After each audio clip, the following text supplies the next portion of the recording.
Hello everybody, today I have a finds of the day video for all of you. But before we start, I really do hope that all of you are staying safe and healthy and washing your hands during this unusual issue in time here. It's affected many of us in many different ways.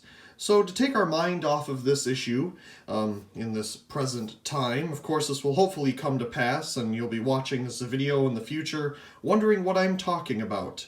And I'm sure you can look back at this point in time and understand what we are talking about. But anyway, to take your mind off of this issue for a little bit, let's go ahead and take a look at some of the items here that I have found recently before you couldn't go anywhere and find anything.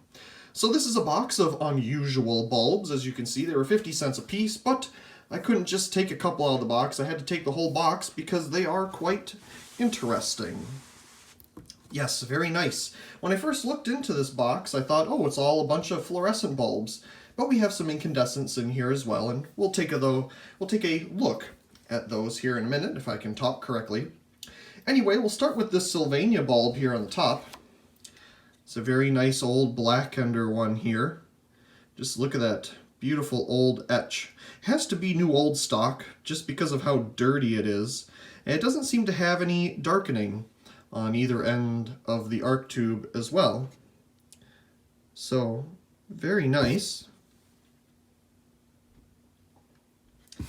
That one doesn't have a sleeve.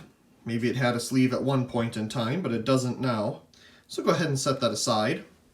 We'll pick the next one off of the top here. This one has a package that's unfortunately falling apart. Fluorescent lamp, has an L on it. Color, they didn't fill that in. So let's take it out. Be very careful with that sleeve. So very cool. This is a Lustra 14-watt daylight bulb with like brown end caps. And you can see September of 1950. I'm assuming that's the date code. It makes sense to me, considering how old this bulb looks. Look at that. It's a brown end cap. It looks more black on camera, but it's certainly brown. Very cool. New old stock.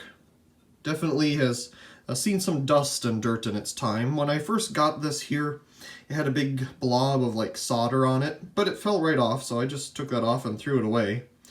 But these bulbs could use a cleaning, but I don't want to rub off the etch, so I might clean around it and then leave the etch dirty because I don't want to lose that. It looks like it's an outside etched bulb. So we'll set that aside. And we have another one here. This is the same thing, except it's in a different sleeve. The sleeve looks like it's a little crunched up. You can see it says daylight. We have some patents here. Not much else on the box. So we'll take the bulb out. And again, we have some very nice brown end caps here. And here's the etch. Let me turn it around. Lustra 14-watt daylight, with the exact same date code here on the end, September of 1950. Very cool. There you can kind of see the brown color of the end cap. It's a very nice color, kind of like brown with a hint of red in it. It looks like it doesn't show up very well on camera, but it's an absolute beautiful color brown. Very nice. Set that aside and we'll take its sleeve out of here as well. Here we have a tinier one. It's a Sylvania. Pull it out here. Oh, there's the etch. It's a really old Sylvania etch. F6T5 cool white. Very interesting end caps.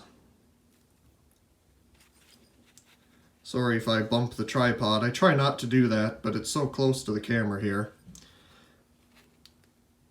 Very cool. I'm sure somebody will be able to date code that in the comments. So I want to save that thing for last. So we'll save that for last. Just move it over. Here's the another package for one of those Lustra fluorescent bulbs, but not a third bulb there. Set that one back down there because that's the best one out of all of these. So here we have some Westinghouse showcase lamps, as you can see. They're all the same. If it can fit in the camera here. I always love this old Westinghouse packaging with all the Westinghouse logos on it. Very cool. Made in the USA. So let's take it out. These are frosted. Usually I find clear ones. So this is really interesting. These are used kind of as interesting just light pieces nowadays because of course fluorescent and LED have taken over this type of job. But we have a very cool etch here at the end, 40 watt Westinghouse, with I'm assuming some type of date code there with the dots and the 3. USA, and you can see the edge of the stamp there as well. So very cool. We do have a very nice, beautiful blue glass insulator here on the end. That kind of stuff is neat to find. I'm going to see if I can get a better etch on one of these other ones. There you go. Very nice. This one's a lot more clear than the one that we were just looking at. So that's what all these are. They're all the exact same thing. Well, I guess we should move on to the best bulb in this box. Doesn't really have any information on it other than whatever all this is. General Electric fluorescent lamp. Very nice, you know, simple package. Oh, well, let's see. Ooh. Wow. Now, when I first saw this at the Restore, I thought it was just so awesome. I had to get all the bulbs to go with it because this was the icing on the cake. A gold GE 8 watt fluorescent bulb. Look at that. That's just something you don't find anymore. That is absolutely beautiful. I have turned this thing on. It is a beautiful yellow-orange color, very strong yellow-orange color. New old stock, very cool. This bulb is awesome. It will definitely have its own video, just like the other bulbs here. But this is amazing. I don't have many colored fluorescents in my collection, so I believe this will be maybe the second or third one. No, actually, probably the third or fourth one, but I don't have many. And I'm not really one to go online and buy them online. I'm too worried about them showing up broken. And I enjoy finding things like this and having the bargain that goes with it. That's just awesome. I enjoy the hunt for these kind of things at the thrift stores and the used building material places, and just that finding the stuff is so cool. So I'm going to put all this back in here, and I have a couple other items to share with all of you. So let's set these back in here for the time being. Like I said, videos of this stuff is definitely coming. So move that box out of the way. I have something a lot larger to share with all of you. And it is another very first in my collection. A 1000 watt Mercury Vapour bulb. I don't just have one, I have 3 of these things. And I know I just talked about not really liking buying bulbs on the internet, but I did buy these on the internet. I got them on eBay. It was a listing that was mislisted, I guess you could say. The title didn't exactly say what these were, but you could tell by the pictures what they were. So I went ahead and got them because they were much cheaper than what they usually go for on eBay. And I can't really pass up a pretty good deal when looking for this kind of stuff. So this one is a Philips 1000 watt Deluxe white Mercury Vapour bulb. And it's just so cool. I don't have the packaging that goes with them. I just got the bulbs, but for the price, that's totally fine. So there's one. Put one aside there. And then I have another one here. This one has a slightly different colored etch. Probably the same thing, they just didn't stamp it as aggressively as the other one. Too bad this light glares on everything. That's a little annoying. It's a little dusty because it's been sitting here for a while. Beautiful, huge arc tube inside of this thing. You know, I've never seen one of these in person. Well, I think I've seen one in person just once. When I was at a salvage place and they had 1000 watt floodlights, but I wasn't allowed to get one, so that was a little sad.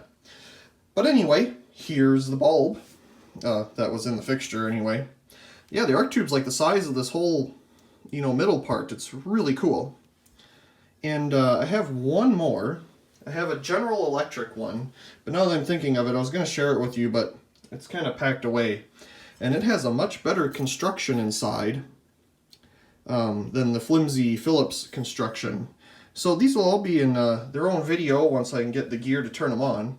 I will have a video of the Philips ones here turning on because I bought a fourth one and brought it to work to put in the 1000 watt metal halide high bay fixture that we have that I bought for work.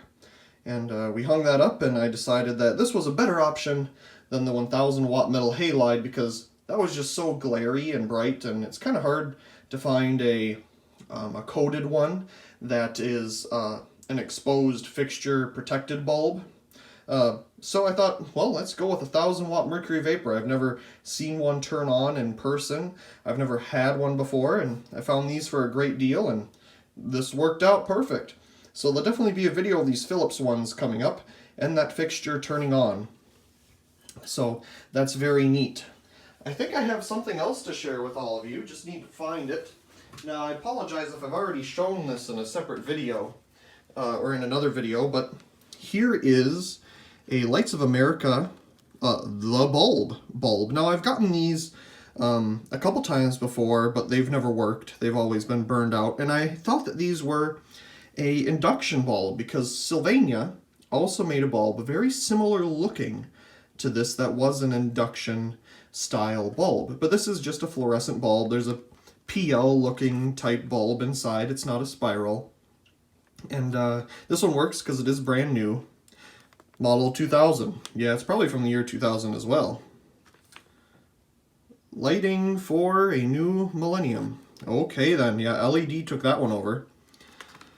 So, very neat. This will have its own video. I'm not much of paying $2 for something like this, but I thought it would be a good candidate for a video, and so I decided to pick it up, considering it was in its package here as well. So very cool. I really do hope you enjoyed this quick little finds of the day video. Some pretty cool stuff, and yeah, that's about all I know. Please stay safe and healthy and wash your hands. That helps a lot, There's a lot of, interesting things like staying 6 feet apart, but you know what? If it works, it works, and like I said, stay safe and healthy. Other than all of that, I hope you enjoyed this video, and also please comment, rate, share, and subscribe, and thank you very much for watching.